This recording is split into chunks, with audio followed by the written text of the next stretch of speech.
সর্বপ্রথম যে মাটির সূচনা করেছিলেন আল্লাহ পাক রব্বুল আলামিন, যখন এই দুনিয়ার জমিন বানান নাই, মাটি বানান নাই, এই পুরো দুনিয়াটা ছিল পানি আর পানি। এই জগৎটা ছিল শুধু পানি আর পানি। চতুর্দিকে পানির জলরাশির মধ্যে একটু জায়গা ছিল উঁচু, পানির জলরাশির চাপে একটু নিচু হয়ে গেল। আর সঙ্গে সঙ্গে ওই জায়গায় যখন পানির চাপ পড়তে লাগলো, পানির স্রোত লাগতে লাগলো, তখন সঙ্গে সঙ্গে ওই জায়গায় ফেনা তৈরি হলো। কি তৈরি হলো? ফেনা তৈরি হলো। ওই ফেনা থেকে জমাট হয়ে এক টুকরো মাটি, এক টুকরো ইটের মতো মাটি আল্লাহ পাক সৃজন করলেন। সুবহানাল্লাহ। এক টুকরো। এরপরে বিশ্বনবী মুহাম্মদুর রাসূলুল্লাহ সাল্লাল্লাহু আলাইহি ওয়াসাল্লাম বলেছেন, থুম্মা দুহিয়াতিল আরদ, ওই জমিন থেকে আল্লাহ পাক রব্বুল আলামিন পুরো দুনিয়াকে বিস্তৃত করে দিয়েছেন। সুবহানাল্লাহ। পুরো জমিনকে প্রসারিত করে দিয়েছেন। প্রথম সূচনা ছিল একখানা ইটের মতো, এক টুকরো মাটির মতো সূচনা ছিল। সেখান থেকে আজকে বাড়তে বাড়তে পুরো জমিনের হালত এমন হয়ে গিয়েছে। সুবহানাল্লাহ। এরপর আল্লাহ পাক রব্বুল আলামিন বলছেন, মিনহা খালাকনাকুম, আমি তোমাদেরকে মাটি থেকে বানিয়েছি। আবার বিশ্বনবী মুহাম্মদুর রাসূলুল্লাহ সাল্লাল্লাহু আলাইহি ওয়াসাল্লাম বলেছেন, কুল্লুকুম বানু আদম ওয়া আদামু মিন তুরাব, তোমরা সকলেই আদমের সন্তান, আর সকল আদম সন্তানকে আমি মাটি দিয়ে বানিয়েছি। সুবহানাল্লাহ। আর মাটির আসল হলো বাইতুল্লাহ। মাটির আসল কি? মাটির আসল হলো বাইতুল্লাহ। কারণ বাইতুল্লাহর জমিনটুকুই সর্বপ্রথম বানিয়েছেন। বাইতুল্লাহর জমিনটুকুই সর্বপ্রথম বানিয়েছেন। সুবহানাল্লাহ পড়েন।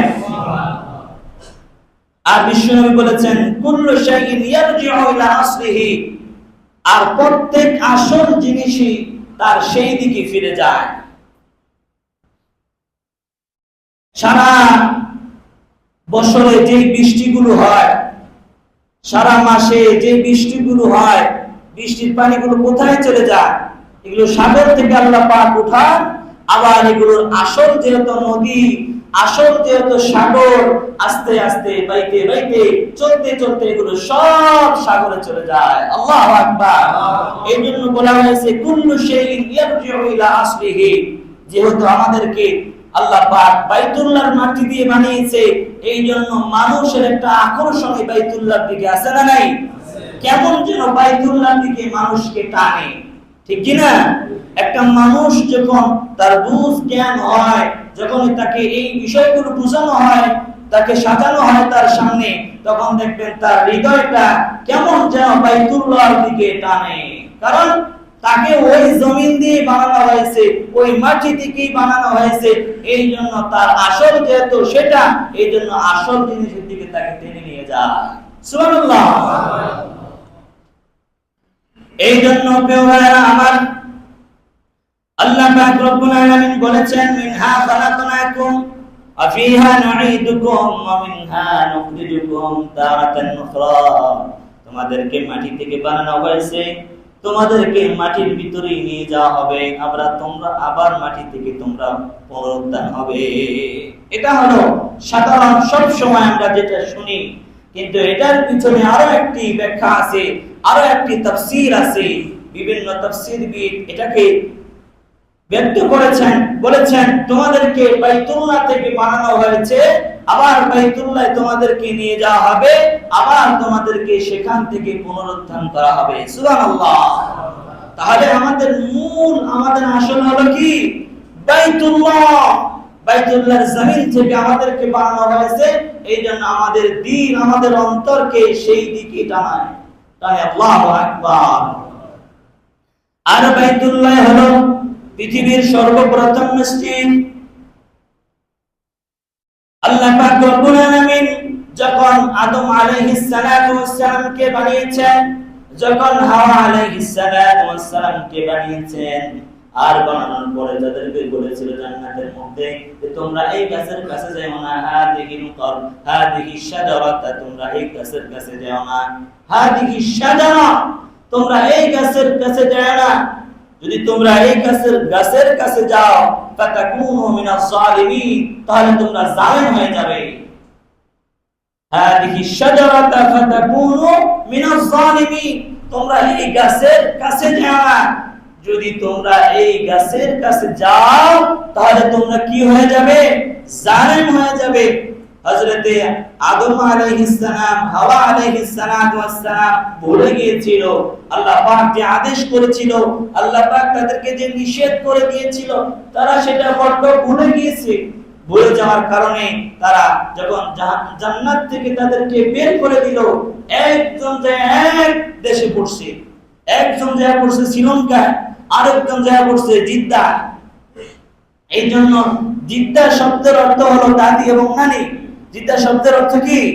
দাদি এবং নানি। একজন যা পড়ছে বাবা আদম আলাইহিস সালাম গিয়ে পড়লেন শ্রীলঙ্কা, আর একজন যা পড়লেন জিদ্দায়।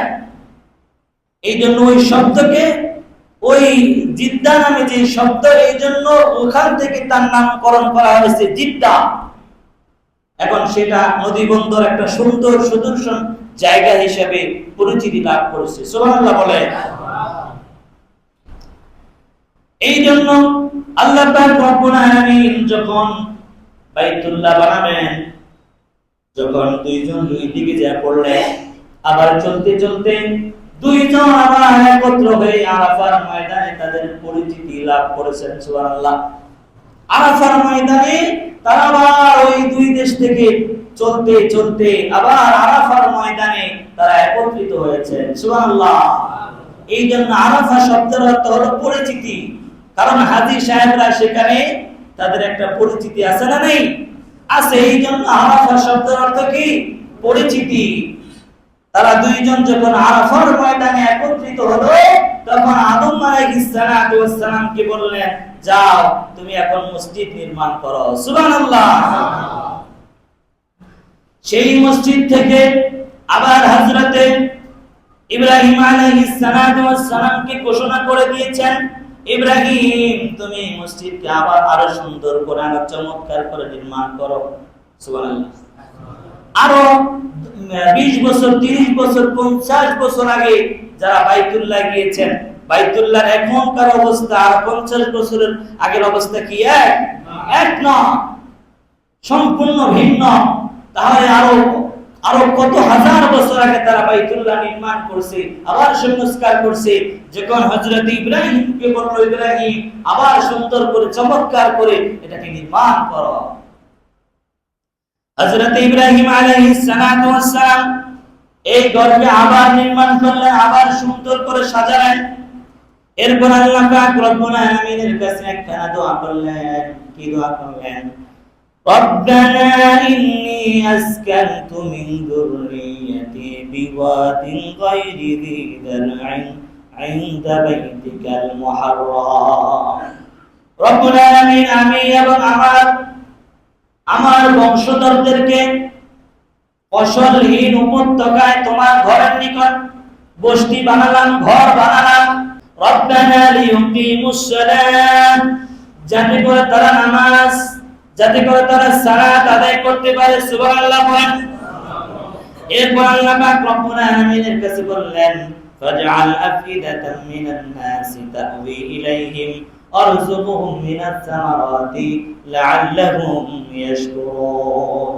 অতঃপর আল্লাহ পাক সুবহানাহু ওয়া তাআলার কাছে বললেন, আল্লাহ কিছু মানুষের অন্তর তাদের দিকে আপনি ঝুঁকায় দেন, অনুগত করে দেন, আর আপনি তাদেরকে কি করেন?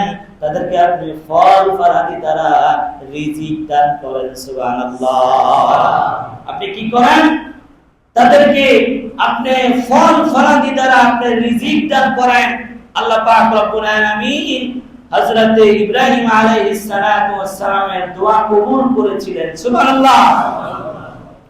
আল্লাহ পাক রব্বুল আলামিন হযরত ইব্রাহিম আলাইহিস সালামের দোয়া কবুল করে সিরিয়ার জমিন থেকে এক টুকরো টুকরো জমিনকে হযরতে জিবরাইল আমিনের মাধ্যমে ফল ফলাদি সহ, সুবহানাল্লাহ, ফল ফলাদি সহ হযরতে জিবরাইল আমিনের মাধ্যমে সেখান থেকে উঠিয়ে নিয়ে আসলেন।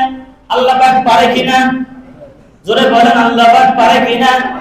আল্লাহ পাক রব্বুল আলামিন জিবরাইল আমিনের মাধ্যমে সিরিয়ার জমিন থেকে ফল ফলাদি সহ একটা জমিন উঠে নিয়ে আসলেন।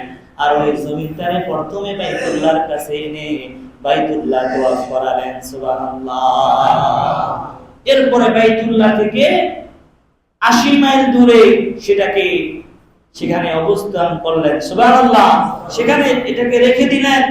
এরপরে সেই শহরের নাম হলো তায়েফ। কি শহর হলো? তায়েফ।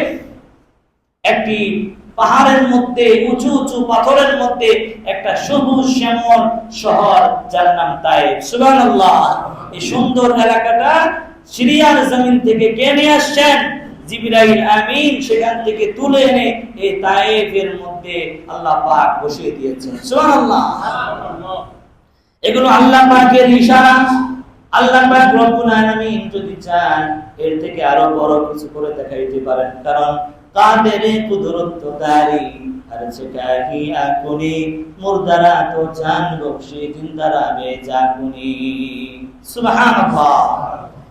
আল্লাহ পাক রব্বুল আলামিন হযরতে জিবরাইল, হযরতে ইব্রাহিম আলাইহিস সালাতু ওয়াস সালামের দোয়া কবুল করেছিলেন। এরপরে বিশ্ববাসীদেরকে বলে দিয়েছেন, এই বিশ্ববাসীরা, তোমাদের কাবা হলো বাইতুল্লাহ, সুবহানাল্লাহ। বিশ্ববাসীর জন্য কিবলা হলো বাইতুল্লাহ। আমরা যারা বাইতুল্লাহ থেকে দূরে আছি, আমরা যারা বাইতুল্লাহ থেকে অনেক হাজার হাজার মাইল দূরে, তাদের বাইতুল্লাহর দিকে মুখ করে নামাজ পড়া হলো ফরজ। তাদের বাইতুল্লাহর দিকে মুখ করে নামাজ পড়া কি ফরজ। আর যারা বাইতুল্লাহর কাছে আছে, যারা বাইতুল্লাহ গিয়ে নামাজ পড়ে, তাদের জন্য বাইতুল্লাহ সামনে রেখে নামাজ পড়া হলো ফরজ, সুবহানাল্লাহ। জীবনেও কিবলা যেটা, মরে গেলেও কিবলা ওইটাই। মৃত্যুর পরে আমাদেরকে যখন কবরে রাখে তখন একটু কিবলার দিকে মুখ করে রাখে, ঠিক কি না? এই জন্য জীবনও আমাদের যে কিবলা, আমাদের মরণের পরেও কিবলা সেটাই। আল্লাহ পাক রব্বুল আলামিন সূরাতুল বাকারার মধ্যে বলেছেন, ওয়া মিন হাইতু খারাজতা ফাওয়াল্লি ওয়াজহাকা শাতরাল মাসজিদিল হারাম। হে দুনিয়ার মানুষ, তোমরা যেখান থেকে বের হও না কেন, তোমরা শাতরাল মাসজিদিল হারাম, মসজিদুল হারামের দিকে তোমাদের মুখ ঘুরাও, সুবহানাল্লাহ। এরপর অংশে বলেছেন, ওয়া হাইতুমা কুনতুম ফাওয়াল্লু রুজুহাকুম শাতরা। তোমরা যেখানেই থাকো না কেন, তোমাদের চেহারা, তোমাদের মুখ মণ্ডলকে তোমরা বাইতুল্লাহর দিকে ফিরাও, সুবহানাল্লাহ। বাইতুল্লাহর ভিত্তি, বাইতুল্লাহর পরিধি কেমন? বাইতুল্লাহর পরিধি কতটুকু? আমরা যারা বাইতুল্লাহ থেকে বহুত দূরে, পৃথিবীর ভূপৃষ্ঠ থেকে আমাদের বাংলাদেশিরা হাজার হাজার মাইল দূরে, বিজ্ঞান বলছে সমুদ্র পৃষ্ঠ থেকে বাইতুল্লাহ প্রায় 1000 ফুট উপরে। তাহলে এখন আমাদের নামাজ পড়তে হলে আমরা কিভাবে নামাজ পড়বো? তাহলে নামাজে আমাদের দাঁড়িয়ে উপরের দিকে তাকিয়ে থাকতে হবে, কারণ সমুদ্র পৃষ্ঠ থেকে আমাদের বাইতুল্লাহ অনেক উপরে। তাহলে আমাদের নামাজে দাঁড়িয়ে কোন দিকে তাকিয়ে থাকতে হবে? উপরের দিকে তাকিয়ে থাকতে হবে। এটা হয় আমাদের বিজ্ঞানের কথা, কিন্তু আল্লাহ পাক রব্বুল আলামিন তার রাসূলের মাধ্যমে তার সমাধান করে দিয়েছেন। আল্লাহ পাক বিশ্বনবী মুহাম্মদুর রাসূলুল্লাহ সাল্লাল্লাহু আলাইহি ওয়াসাল্লামের মাধ্যমে বলেছেন, বাইতুল্লাহর পরিধি, বাইতুল্লাহর সীমানা 7 জমিন পর্যন্ত, সুবহানাল্লাহ। 7 জমিন পর্যন্ত বাইতুল্লাহর সীমানা, মানে নিচে, তাহতা সারা, বাইতুল্লাহর সীমানা 7 তবক জমিনের নিচ থেকে প্রথম মানে আসমান পর্যন্ত, সুবহানাল্লাহ। আর এই যে আমরা বাইতুল্লাহ দেখছি, তাহলে জমিনের 7 তবক জমিনের নিচ থেকে বাইতুল্লাহর পরিধি, সেখান থেকে বাইতুল্লাহর সীমানা শুরু হলো আসমান পর্যন্ত। বিশ্বনবী মুহাম্মদুর রাসূলুল্লাহ সাল্লাল্লাহু আলাইহি ওয়াসাল্লাম বলেছেন 60টি আসমানে 60টি বাইতুল্লাহ আছে। সুবহানাল্লাহ। আমাদের যে বাইতুল্লাহ, যেখানে যেই জায়গায় বাইতুল্লাহ আছে এর বরাবর প্রথম, দ্বিতীয়, তৃতীয়, চতুর্থ এরকম 7তম আসমানে 7তম বাইতুল্লাহ আছে, সেটা হলো বাইতুল মামুর। সুবহানাল্লাহ। তাহলে প্রত্যেকটি আসমানে এক একটি করে বাইতুল্লাহ আছে, যেটি আমাদের বাইতুল্লাহ বরাবর।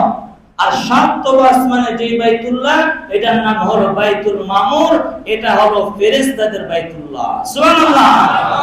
ওখানে ফেরেশতারা তওয়াফ করে, কি করে?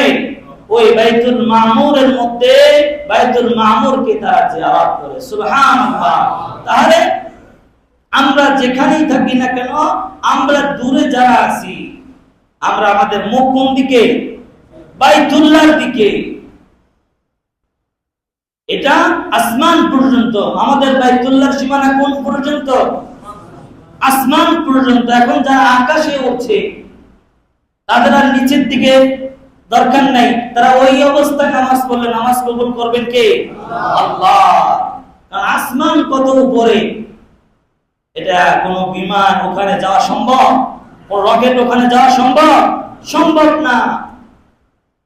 এই জন্য যেখানে যে অবস্থায় থাকবে শুধু দিককে নির্ধারণ করে সেখানে দাঁড়িয়ে নামাজ পড়লে নামাজ কবুল করে নেবেন কে? আল্লাহ। এই জন্য প্রিয় ভাইরা আমার, অনেকের প্রশ্ন এমন হতে পারে, হুজুর আমাদেরকে আল্লাহ বানিয়েছেন, আমরা আল্লাহকে সিজদা করব, আমরা কেন বাইতুল্লাহর দিকে ফিরব? কারণ বাইতুল্লাহ তো ইট, কঙ্কর, চুনা, তারপরে সিমেন্ট দিয়ে তৈরি। হিন্দুরাও তো খের কুটা দিয়ে, বিভিন্ন চুনা দিয়ে মূর্তি বানায় সেটাকে সিজদা করছে। তা আমরাও তো ইট বানায়, ইটের তৈরি, সেটাকে সিজদা করছি। তাহলে হিন্দুদের মধ্যে আমাদের মধ্যে পার্থক্য কি? আল্লাহ পাক রব্বুল আলামিন এর প্রশ্নের জবাব হলো, আল্লাহ পাক রব্বুল আলামিন এই বাইতুল্লাহকে সামনে রেখে নামাজ পড়ার জন্য আদেশ করেছেন। সুবহানাল্লাহ পড়েন। এই বাইতুল্লাহকে সামনে রেখে নামাজ পড়ার জন্য কি করেছেন? আদেশ করেছেন। আর এই মূর্তি যেগুলো খের কুটা দিয়ে বানানো হয়, এগুলোকে সিজদা করতে, এগুলোর সামনে মাথা নত করতে আল্লাহ পাক রব্বুল আলামিন নিষেধ করেছেন। একটা হলো আদেশ, আর একটা হলো কি? নিষেধ। বাইতুল্লাহকে সামনে রেখে নামাজ পড়তে, সালাত আদায় করতে কার আদেশ? আল্লাহর আদেশ। কারণ এই বাইতুল্লাহর উপরে আল্লাহ পাকের নূর, আল্লাহ পাকের তাজাল্লি আছে। আল্লাহু আকবার। যে আল্লাহ পাক যত বড়, তার অস্তিত্ব তত বড়। সুবহানাল্লাহ পড়েন। এই জন্য অনেকের প্রশ্ন হতে পারে, হুজুর তাহলে তো হিন্দুদের মধ্যে বা অন্যান্য ধর্মের মধ্যে আমাদের পার্থক্য কি? পার্থক্য হলো বাইতুল্লাহকে সামনে রেখে নামাজ পড়তে, সিজদা করতে কার আদেশ? আল্লাহর আদেশ। আর ওটার সামনে মাথা নত করতে কার নিষেধ? আল্লাহ পাকের নিষেধ। আবার এই বাইতুল্লাহকে ভাঙার জন্য সেই 570 খ্রিস্টাব্দে আব্রাহা আসছিল। আব্রাহার বাহিনী, সেনাবাহিনী নিয়ে বাইতুল্লাহ ভাঙার জন্য আসছে। কারণ পৃথিবীতে যত ষড়যন্ত্র দেখতেছেন, আজকে থেকে না, পৃথিবীর শুরু থেকেই ষড়যন্ত্র চলে আসছে, ঠিক কিনা? এই পৃথিবীতে যত ধর্ম অবলম্বী আছে, সবচাইতে নিকৃষ্ট জাতি হলো ইহুদি। সবচেয়ে জাতি কি? ইহুদি। সেই আমলেও ওরা কি করলো? ওরা বাইতুল্লাহ একটা বানালো। কি করছে? বাইতুল্লাহ তারা নিজেরাই বানাইছে। বাইতুল্লাহ তারা বানায়া তারা বিশ্বের দরবারে বিভিন্ন জায়গায় চিঠি দিয়া দিছে যে তোরা তওয়াফ করার জন্য আর বাইতুল্লাহ যাওয়ার দরকার নাই, আমরা বাইতুল্লাহ বানাইছি, আমরা ঘর বানাইছি। নিজেরা আবার সেটার মধ্যে তাওয়াফ করছে। আবার সেগুলো এই বার্তা বিশ্ববাসীর কাছে ছড়িয়ে দিচ্ছে যে তোরা মক্কা যাওয়ার দরকার নাই, তোরা আমাদের যে নির্মাণ করছি এই বাইতুল্লাহ, তো ওই বাইতুল্লাহ কোনো আকর্ষণ নাই, কারণ আকর্ষণ তো আমাদেরকে আল্লাহ পাক সৃষ্টিগতভাবেই দিয়েছেন। যেই বাইতুল্লাহ দিয়ে আমাদেরকে বানানো হয়েছে, তার আকর্ষণ কি আবার নতুন করে দেওয়া লাগবে, নাকি সৃষ্টিগতভাবে আকর্ষণ আছে? কথা কয় না। সৃষ্টিগতভাবে আমাদের আকর্ষণ আছে। ওদের বাইতুল্লাহর মধ্যে যখন মানুষ দেখতে যায় না, যখন তওয়াফ করতে যায় না, তখন তাদের বাইতুল্লাহর মধ্যে নিজেরাই পায়খানা করছে। নাউজুবিল্লাহ পড়েন। নিজেরাই পায়খানা করে এখন আমাদের বাইতুল্লাহ ভাঙার জন্য সেনাবাহিনী নিয়ে আসছে। কারণ এখন বলতেছে যে আমাদের বাইতুল্লাহ, যেটা আমরা বাইতুল্লাহ বানাইছি, ওরা হিংসা করে আমাদের বাইতুল্লাহর মধ্যে পায়খানা করছে, এই জন্য আমরা আজকে এদের বাইতুল্লাহ ভেঙে দিব। এই কারণে তারা আব্রাহা আমাদের বাইতুল্লাহ ভাঙতে আসছে। কারণ বাইতুল্লাহর জিম্মাদারি কার কাছে? আল্লাহর কাছে। দেখেন তাহলে তারা সে আমলে কত শয়তান ছিল। এমন কাজ শয়তানও করে না, ঠিক কিনা? এমন কাজ শয়তানই করে না। তাহলে তাদের বাইতুল্লাহ তারাই নষ্ট করে মুসলমানদের নাম দিয়ে। মুসলমানের বাইতুল্লাহ যখন ভাঙতে আসছে, তখন মুসলমানেরা বলছে এই বাইতুল্লাহ বাঁচানোর দায়িত্ব আমার না, এই বাইতুল্লাহ বাঁচানোর দায়িত্ব কার? আল্লাহ। আব্দুল মুত্তালিবের কাছে চাবি ছিল, চাবি উপরে ফেলে দিয়েছে, এই কাবার মালিক, এই ঘরের চাবি আমার কাছে আপনি দিয়েছেন, এই চাবি আপনাকে দিয়ে দিলাম, এইটার দায়িত্ব আপনার। যখন এই চাবি আল্লাহ পাকের কাছে দিয়ে দিয়েছে, আল্লাহ পাক রব্বুল আলামিন আব্রাহাকে ধ্বংস করার জন্য তারা কিন্তু হাতি নিয়ে আসছে। কি নিয়ে আসছে? হাতি, হস্তি বাহিনী নিয়ে আসছে। এই জন্য সেই বাহিনীকে বলা হয় আসহাবুল ফিল। কি বলা হয়? আসহাবুল ফিল। এই জন্য সূরাতুল ফিল নামে আল্লাহ পাক একটা সূরাও বানাইছেন। সুবহানাল্লাহ বলেন। আল্লাহ রব্বুল আলামিন বলছেন আলাম তারা কাইফা ফাআলা রাব্বুকা বিআসহাবিল ফিল। আপনি কি দেখেন নাই আপনার রব হাতিদের সাথে কি ব্যবহার করছে? আপনি কি দেখেন নাই তাদের অবস্থা কি করছে? আপনি কি দেখেন নাই? আলাম তারা, আপনি কি দেখেন নাই যে আল্লাহ, আপনার আল্লাহ এই হাতিগুলোর সাথে কিরকম আচরণ করেছেন? সবগুলোকে মাটির সাথে মিশিয়ে দিয়েছেন। আল্লাহু আকবার। আলাম ইয়াজআল কাইদাহুম ফি তাদলিল ওয়া আরসালা আলাইহিম তায়রান নাবাবিল। কোন মানুষ তাদের সাথে যুদ্ধ করে নাই, কোন মানুষ তাদের সাথে লড়াই করে নাই। শত শত হাজার হাজার লক্ষ লক্ষ আবাবিল পাখি আল্লাহ পাক পাঠিয়ে দিয়েছে। সুবহানাল্লাহ। তারমিহিম বিহিজারাতিন মিন সিজ্জিল ফাজআলাহুম কাআসফিন মাকুল। তারা শুধু কিছু পাথর ছেড়ে দিয়েছে, আর এই জাতিকে আল্লাহ পাক শেষ করে দিয়েছে, মাটির সাথে মিশিয়ে দিয়েছে। আল্লাহু আকবার বলেন।